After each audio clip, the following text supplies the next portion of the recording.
Pero yung rules hindi niya alam. Hi guys. Ang pali tayo for today's video. Bigyan natin ng itlog. Malamang. Papasukin mo yung anak mo. Pasuyo ako ng bawang siya doon sa ref.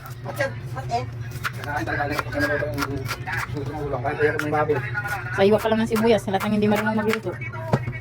Yeah. Oh. Ay, hindi ko pala mainit yung mantika. Okay na yan. Lutong pacham lang naman yan eh. Diba, Che? Lutong pacham. Diba may lutuin ko? Kunting ang palaya na. Ay, kunting ang palaya na puro itlog. Diba? Sa mahal pa naman ang palaya ngayon. Isang pirasong ang palaya, 50 pesos. 55. Yun yung pinakamura. Walang choice. Kasi pag na-miss mong kumain ng ampalaya, yun.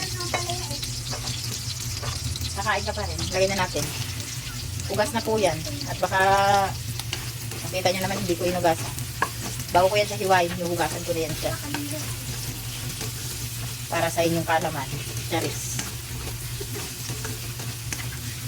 Kunti lang yan kasi ako di naman ako mahilig sa ampalaya. Ang aking kwan lang.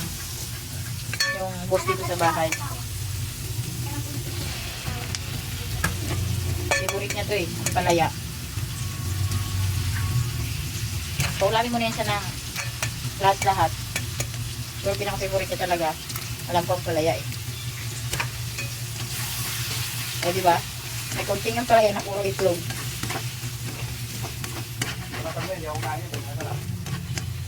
Hindi masarap. Sarap to. Pa ba? Sabi niya wag daw halu-haluin pag ang palaya yung niluluto. Mapait. Pero sarap nga pag mapait to kasi di ba gamot to? Healthy. Yes, healthy. Wow, may sabi yung hindi kumakain. Takpan mo yan, bakit mo hinahalo? Hindi ko pa hinahalo. Nilagyan Magic sarap na ba yan? unti, nilagyan ko na unti. Diba, best transition, luto na. O, kakain na ako. How? O, diba? Mainit-init pa yan. Ang sarap. Diba? Kakain na. Ito na, kakain. Titikman ko na yung niluto ni Mrs. Tikman natin kung masarap.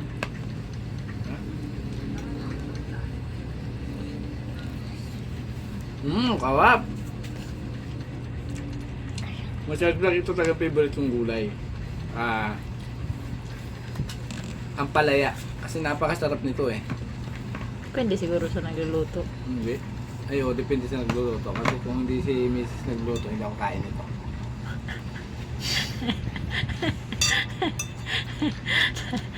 Rap, nangihinig pa.